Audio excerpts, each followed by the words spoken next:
Ready to get started? I guess we'll get into it. So we do have an official debate happening. We have Deonteleologist and we have Tough Love Philosophy. For this debate, Deonteleologist is taking the position that postmodernism, defined as incredulity towards metanarratives, is a coherent, defensible view. Tough Love Philosophy is taking the opposition. Winner will be based upon who concedes. If we don't get a vocal concession, we'll put it to a voting poll in which you, the audience, can decide on who you think performed better overall in the debate. 45-minute time limit, no moderation. Thank you both for debating. You can get started. Some thanks. So, my proposition is pretty simple. So postmodernism I define using some language that Jean-Francois Lyotard, doing my best French, he defined the term postmodern as um, incredulity toward meta-narratives, so just like a sort of intense skepticism toward meta-narratives, and he understood meta-narratives as those. So, a narrative is a kind of story. A meta-narrative is a story about stories, and as it's used here, it's a sort of grand unifying um, theory of everything that sort of ties several other narratives together and gives them structure. So, key examples of meta narratives, I'll stick with Leotard's examples.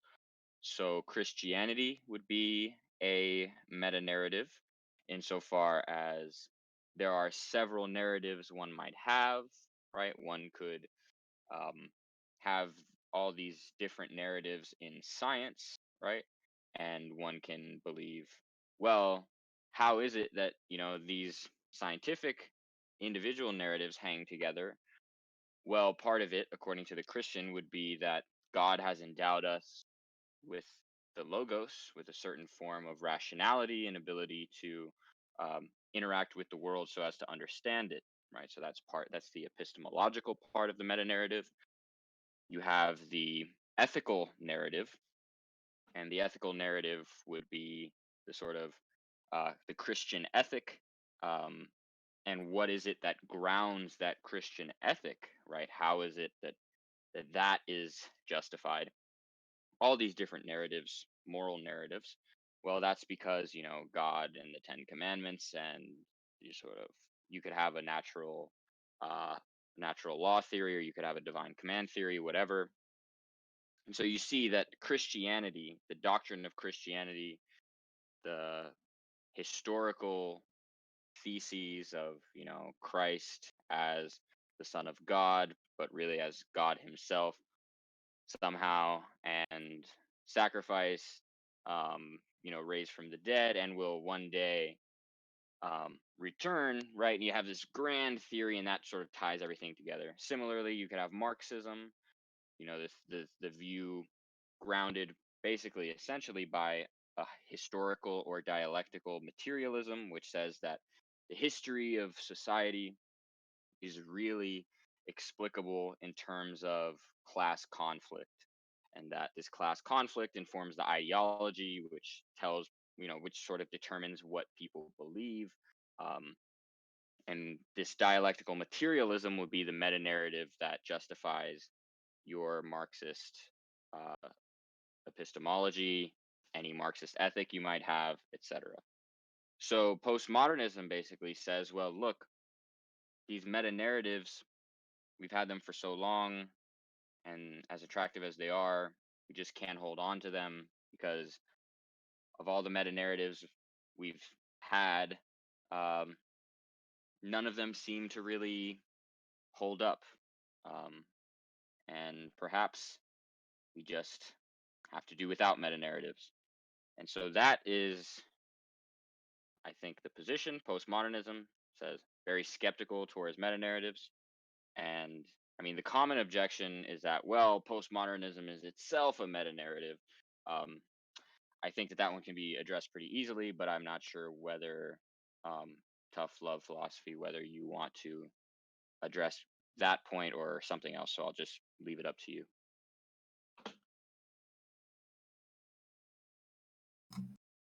Yeah, cool. Thank you.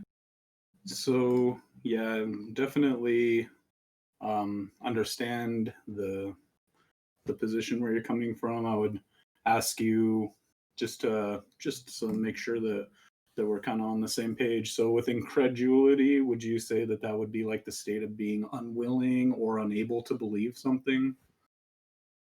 Incredulity, I wouldn't say unable or unwilling, but I just say very strongly skeptical of, resistant to. So what is very? I mean, like, someone could be a postmodernist and, try as hard as they can to, well, I mean, then you'd have to get into very technical definitions of belief, and I'm not sure whether that's useful here. But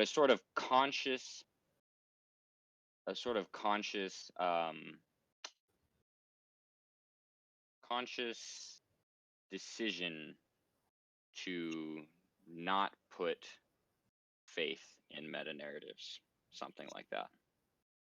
Would you like maybe stay in that conscious decision, sort of a state of being? Would you? I mean, I think you could, but I don't think it's necessary for you to always be sort of consciously aware of that fact. I don't think that, a postmodernist, when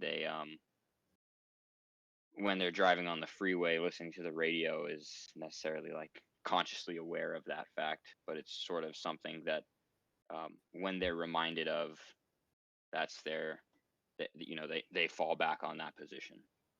So the incredulity, then, you would say, is conscious. It's not subconscious in any way. Well, I mean, so I think postmodernism would be marked initially by a conscious. Well, I mean, that's the way that I tend to think about it, but I don't know whether I have to think about it that way. Maybe it could be. Okay, no. Okay, yeah. So I want to distinguish, postmodernism, which I think I want to mark with the sort of, decisive, conscious choice to align yourself with the view.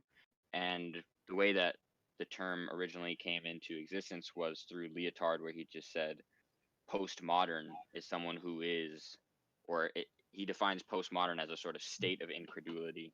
So for him, right, you could be incredulous towards meta narratives subconsciously.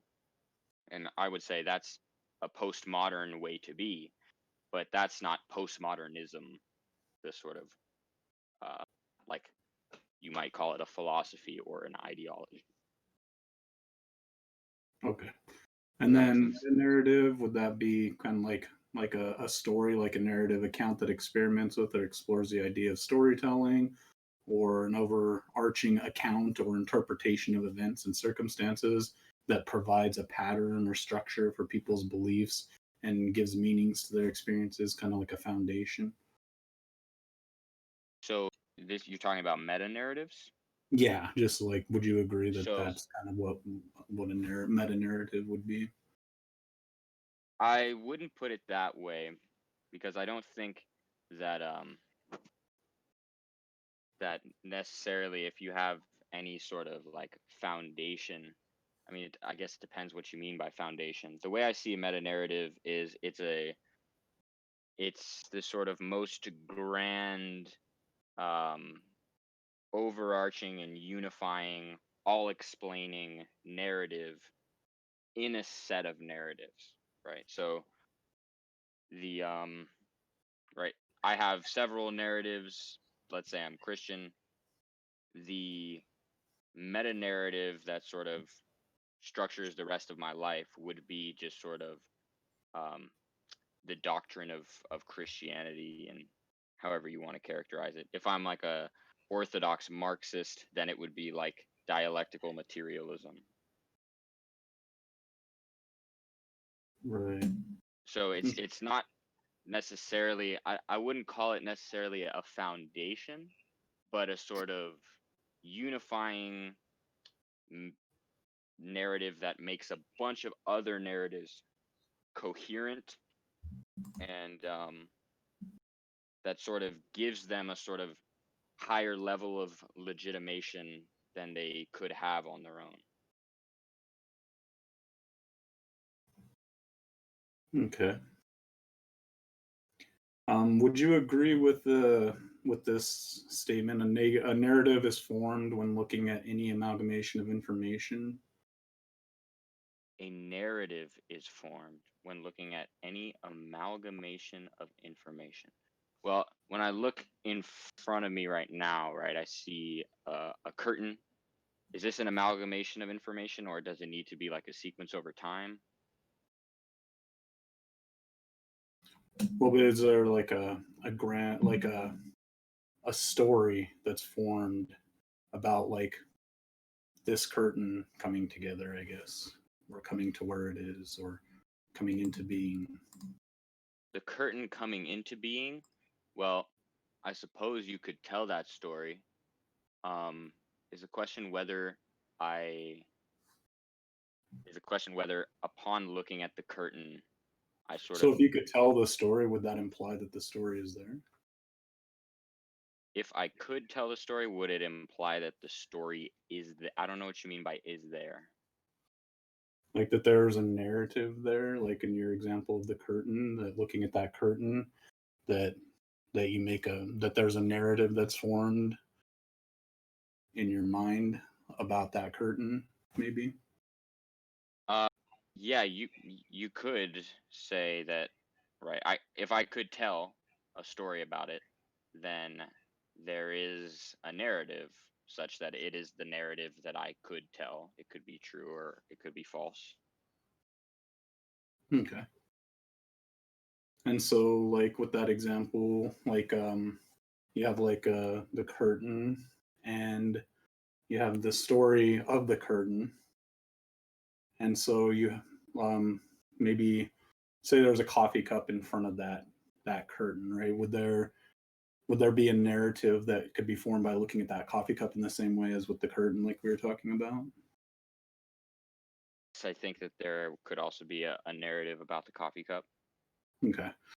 So these the narrative about the coffee cup and the narrative about the curtain, is there any way that the narrative of those two things would have an overarching narrative about the narratives of those two things, kind of in their interaction or their existence in proximity to each other or something of the sort?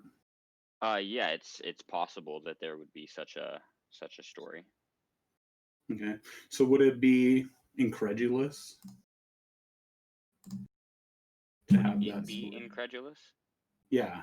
Or I'm Um, just not sorry, not would it be, but would it be, would it be, would you be unwilling to believe the story about the existence in that coffee mug, the story about the existence, the story about the stories of those things existing together in the proximity of each other?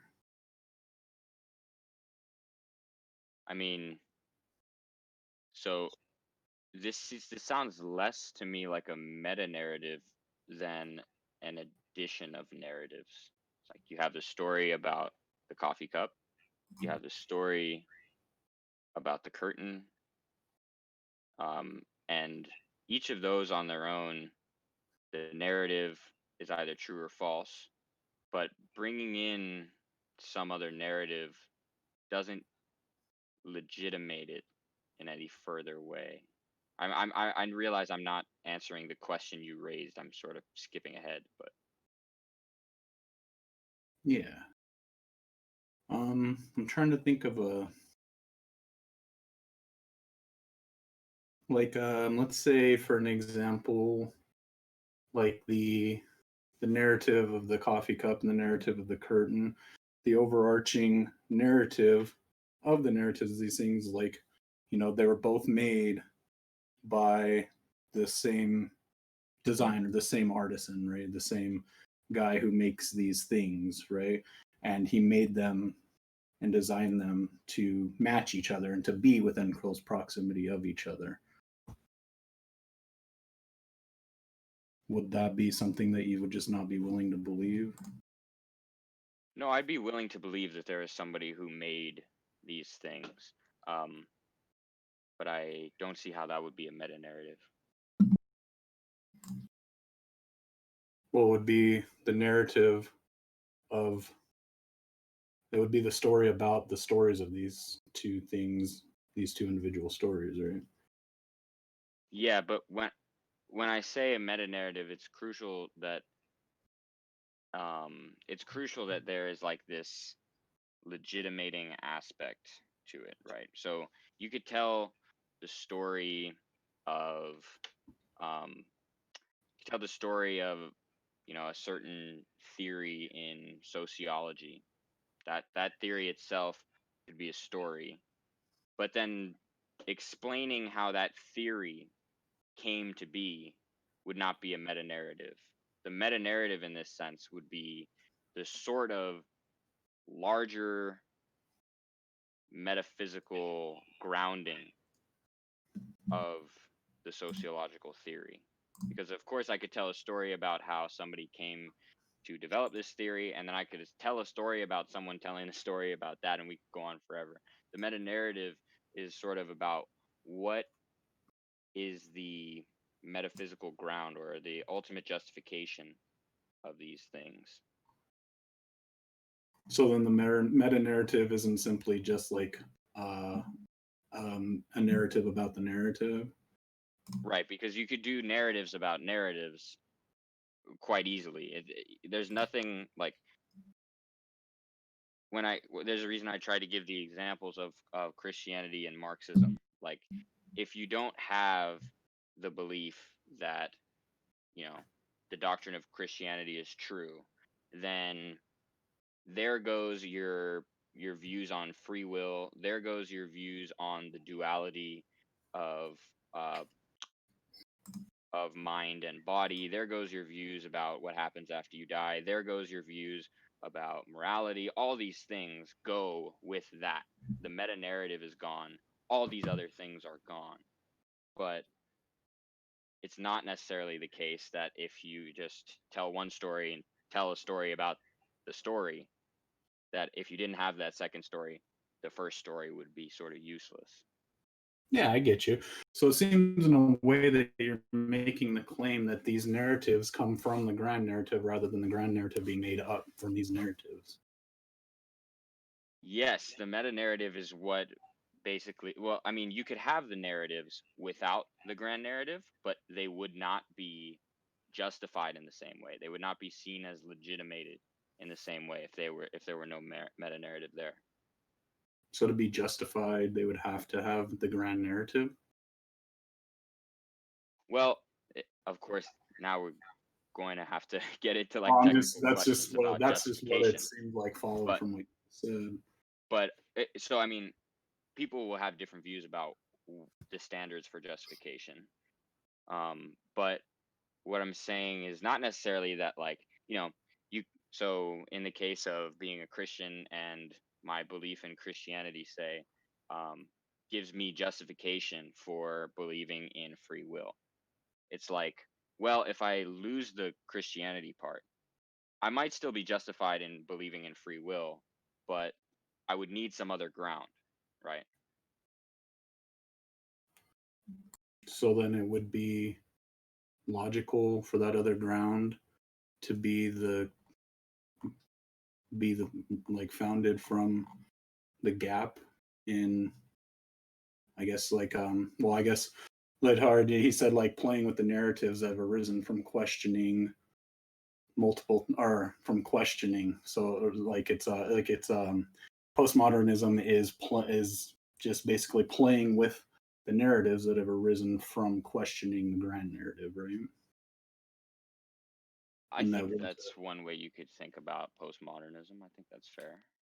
Well, that's what Lyotard said. And so he said, like, multiple theories and multiple truths. We're living in an age where meta narratives fail to satisfy us, and there's no need to listen to multiple narratives. Multiple narratives. There is need to listen to multiple narratives. Oh, there is need to listen to. Yes. Yeah, that sounds right. Yeah. So if you have these multiple narratives and you're listening to them, are they going to form a grand narrative? I think it's the case by just listening to more and more and more narratives that a grand narrative will form out of that. I don't think that's necessarily the case. I mean, it could happen, but I don't see why we You have an would instance say. where that hasn't happened? Sure. Where I just keep listening to more and more and more narratives, and I don't have a grand narrative come out of it. Like, just like as an example, like when you were giving your opening statement, you gave a grand narrative about what postmodernism is. I don't think, I mean, you could call it a grand narrative. There's a sense in which, I took a little bit too long to explain it, and so maybe you would call it grand. No, for you that said reason. postmodernism is, and I don't remember exactly what you said, but you were saying that like postmodernism is basically, and you like kind of gave a grand narrative of what of postmodernism.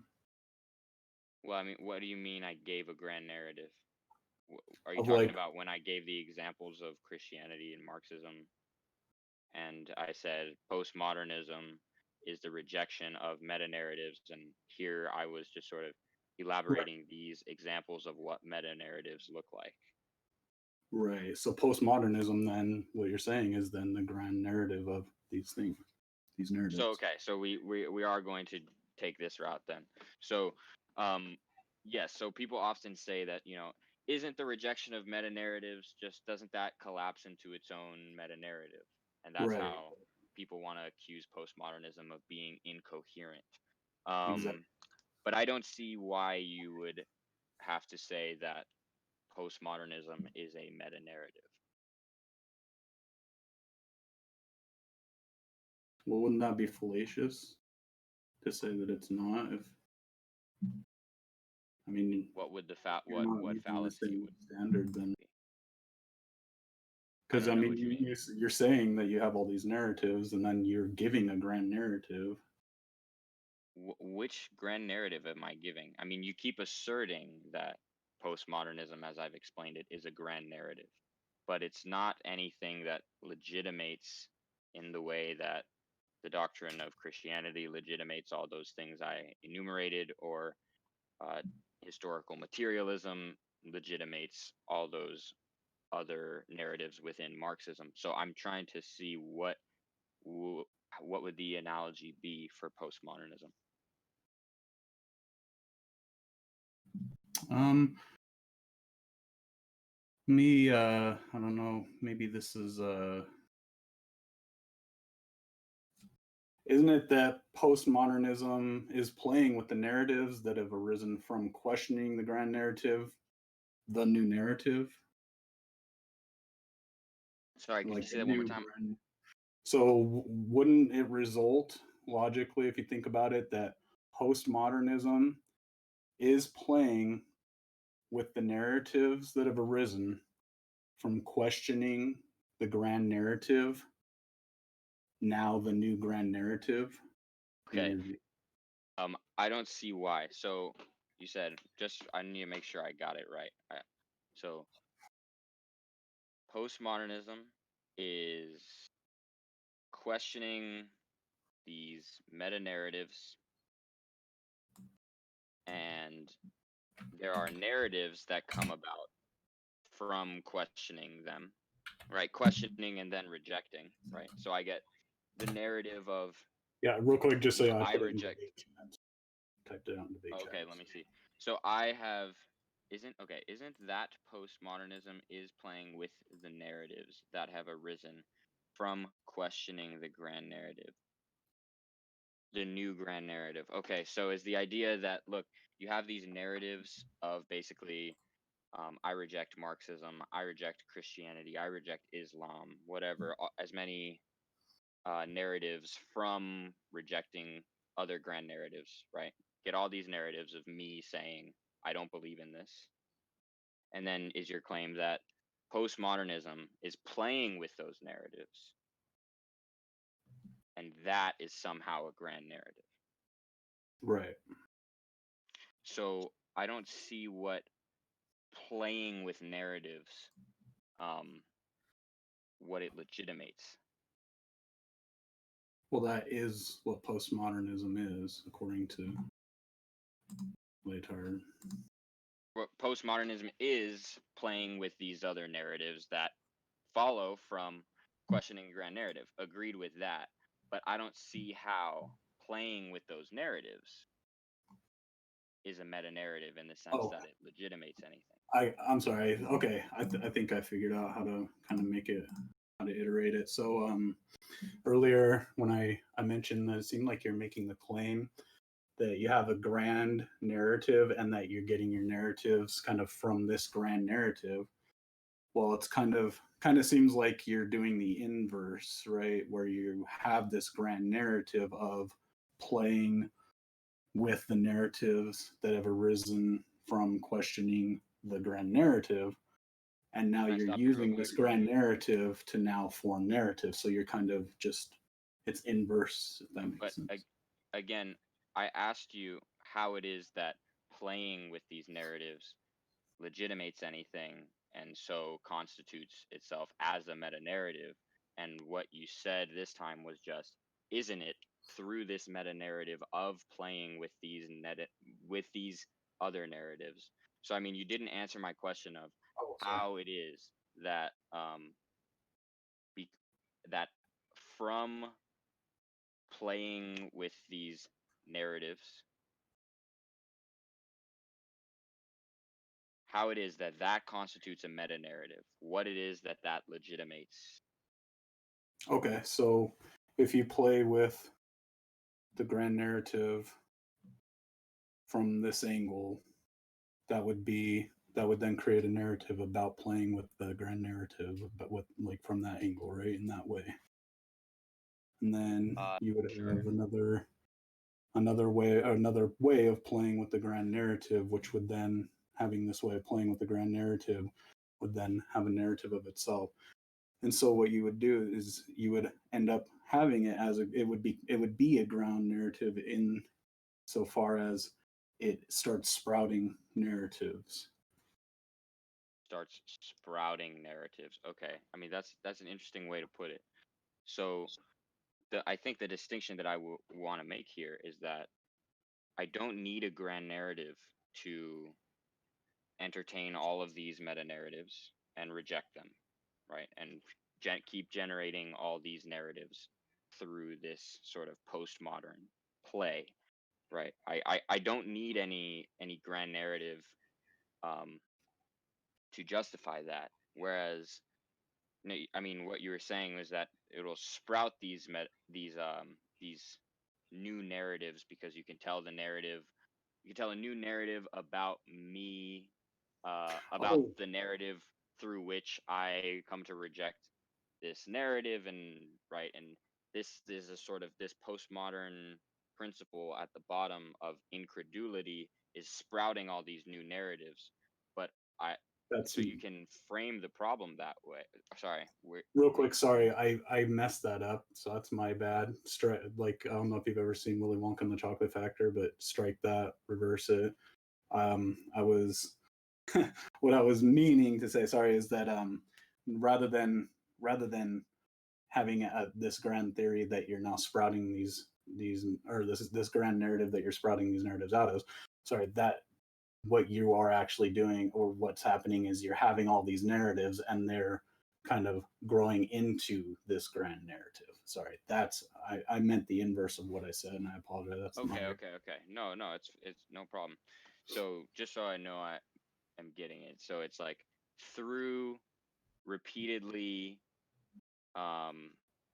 entertaining and rejecting these meta narratives, I am sort of feeding narratives into this sort of, like, I don't know, a heap of narratives that it will eventually constitute a grand narrative. Correct. Yeah. Okay. So this just seems to me as though it's a case of adding narratives to each other. I don't see what this apparent or this alleged grand narrative is doing to legitimate anything.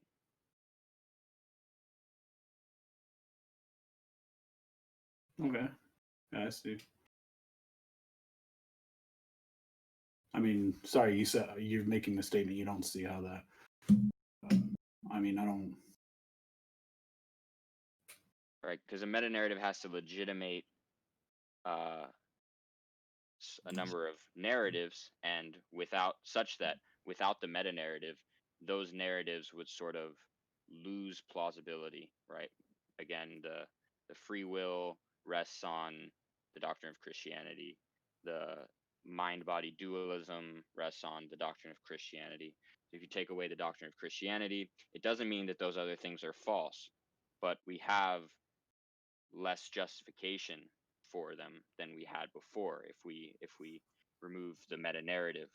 So I don't see what the analogy is. So do you think that if you were to, I guess, kind of oh, induce enough, like if you were to induce, like Oh, oh, Nadia, could you mute? sorry, Go I'm ahead, getting sorry. a bad echo all of a sudden. Yeah, it's good now, I think. I'm sorry, I just my train of thought was already not that great. I'm sorry. You can go ahead and I'll try to gather myself. Go ahead, sorry. My point was just that we had this new model that you're proposing where we just I mean I do remember what you were saying. It was like with enough induction, I guess the idea would be eventually you get somewhere. Yeah, That, okay, yeah, exactly. So, do you think that with enough induction, if you use enough induction, kind of like the cat in the hat would say, if you look enough to where something isn't, that you might find where it is, that like if you induct enough that you would actually find at the bottom or through all this induction a grand narrative? Would that be possible? Would you believe that that would be possible at all? I don't. So I'm trying to see exactly what you mean by this. Is the idea that every time I come across a meta narrative, I entertain it, and it turns out, uh, just don't buy it, right? And so I reject it. And this happens, say, once a day, every day. Is the idea that eventually I could just stop entertaining them at all and give myself a sort of uh, overarching principle, which would be, well, don't even entertain the meta narratives because since all of the ones from the past you don't believe, you're never going to believe another one. Is that the idea? So, sorry, did you just say you just wouldn't even entertain a meta narrative, even if one were to I'm trying. show to be I true? raised that as a possible way of phrasing what I thought you might be suggesting. I'm not Sorry. sure. Yeah, I'm not sure what you were trying to Yeah, get at exactly. yeah, that's pretty much the gist of it. Yeah, would be that. Okay. Do you believe that it would be possible, even that through all of that induction and skepticism, that there could be a grand narrative that would kind of be found, I guess, through all, like, I guess is there anything that you're gaining through this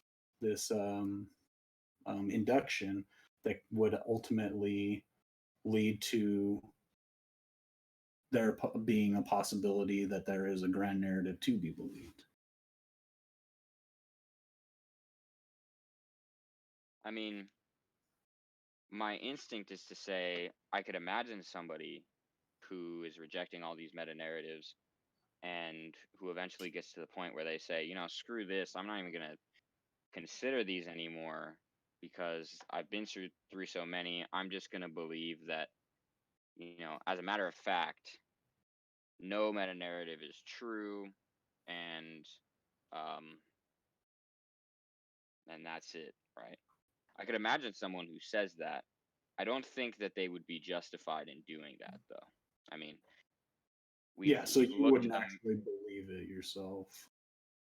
Right. I wouldn't think that it was justified. I mean, we've looked I mean, we've tried millions and millions and millions of times to come up with some sort of cure for cancer, right? And we've never gotten there. That doesn't mean that we absolutely never will. So I don't think that the sort of interest would be, I'm sorry, the inference, I don't think that it would be justified.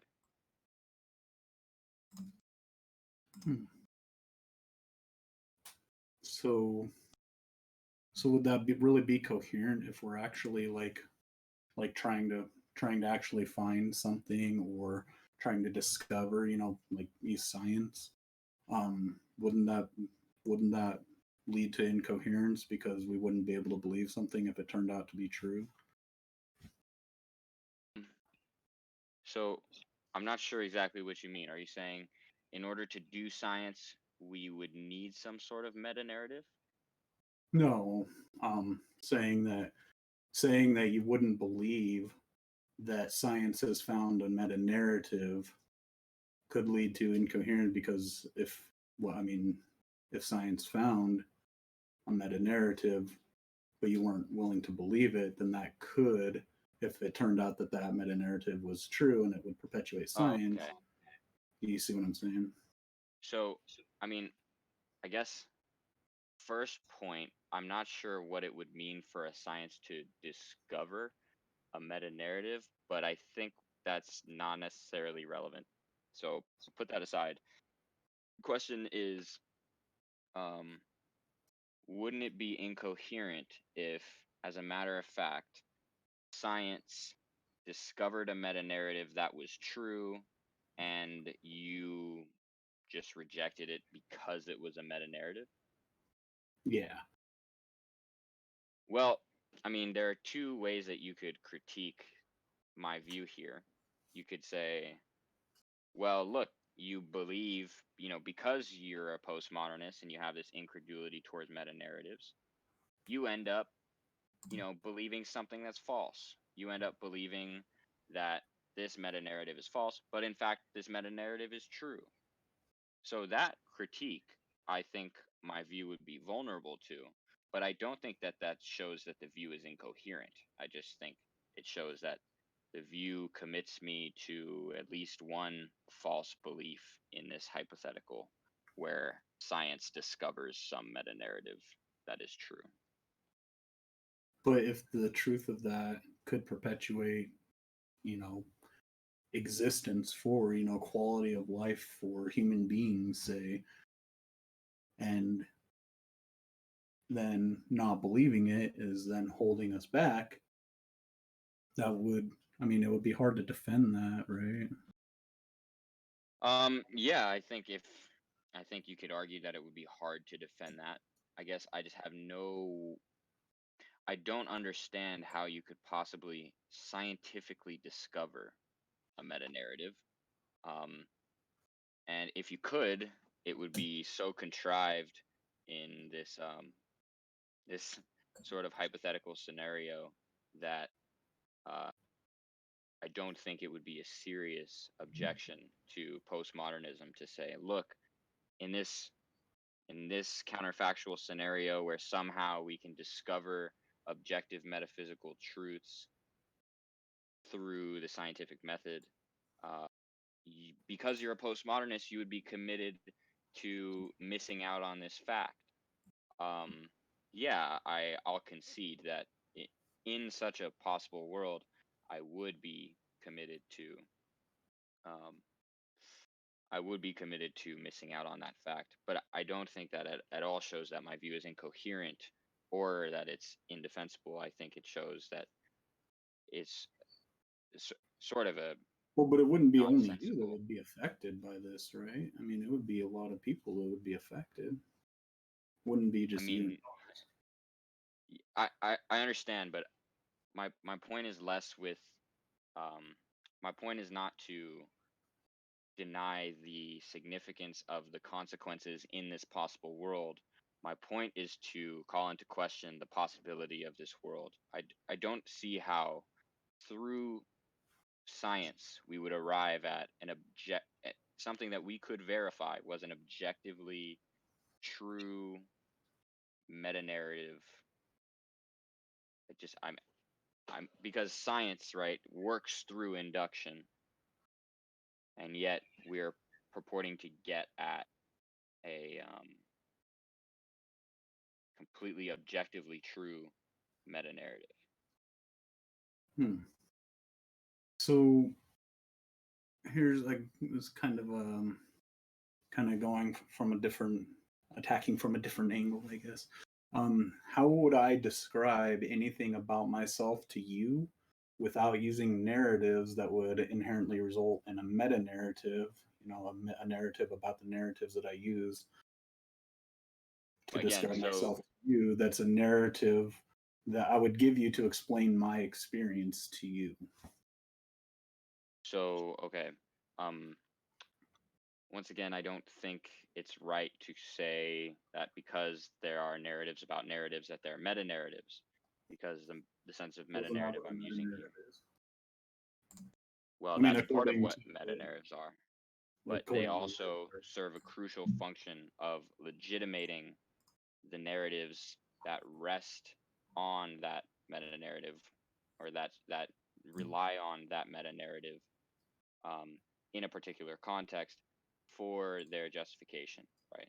So again, like you could justify a claim like mind, or a narrative like mind-body dualism in many ways, but one meta narrative it could rest on would be Christianity.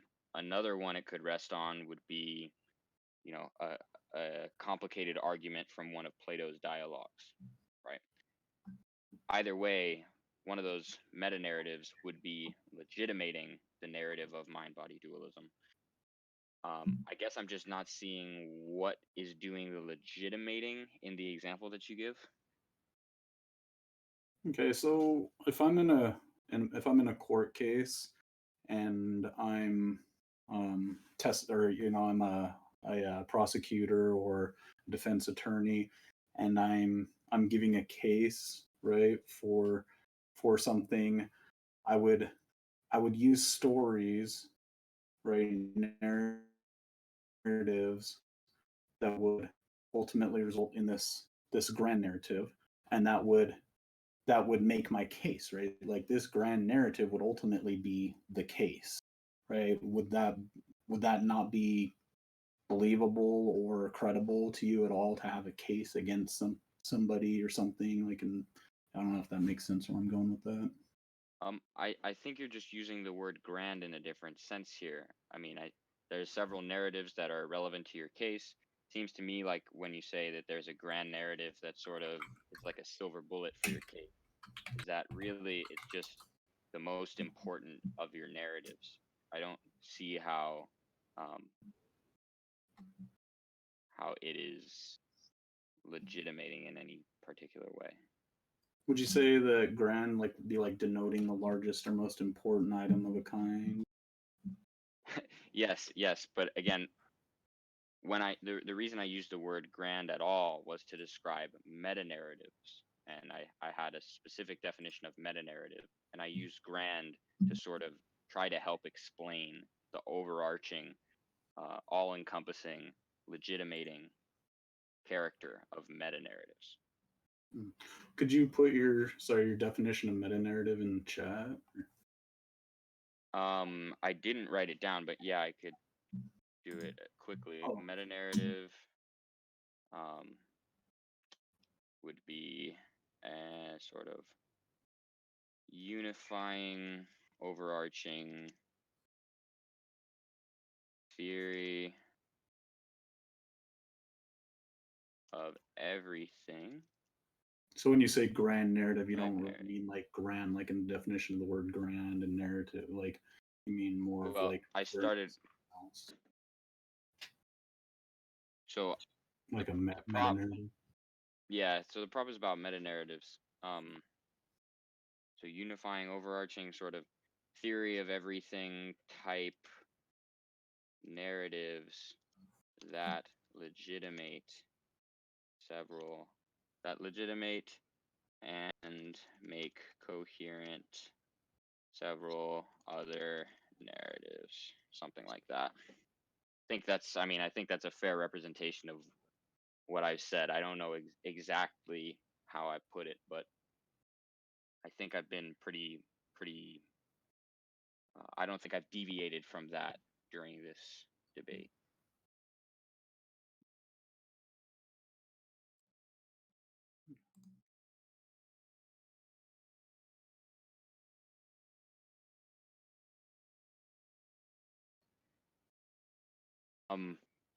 If you want to, tough love, I'm down, but I feel like I've made I my would points. just, I would just to respond to what you just said, I would just say that what it sounds like you're saying is grand. You're just kind of redefining it, because that sounds like you're saying it's denoting the largest or most important item of its kind. Which, yeah. But yeah, I mean, I'm down to move to closing statements if you are, or we could keep going a little bit if you want. I'll just respond to that quickly, and then we can do closing. So you say grand. If the sense of grand that you have in mind is the largest or most important of its kind, I don't think that's what I'm using here. Because, sorry, denoting the largest. Right. Like, Yeah. Sorry.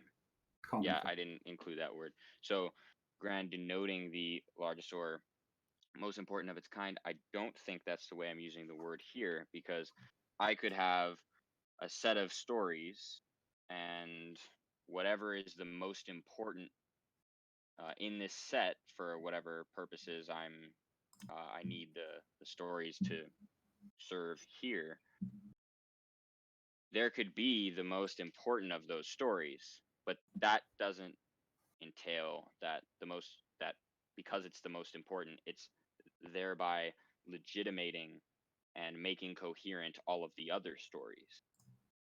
That is the distinctive feature of a meta narrative.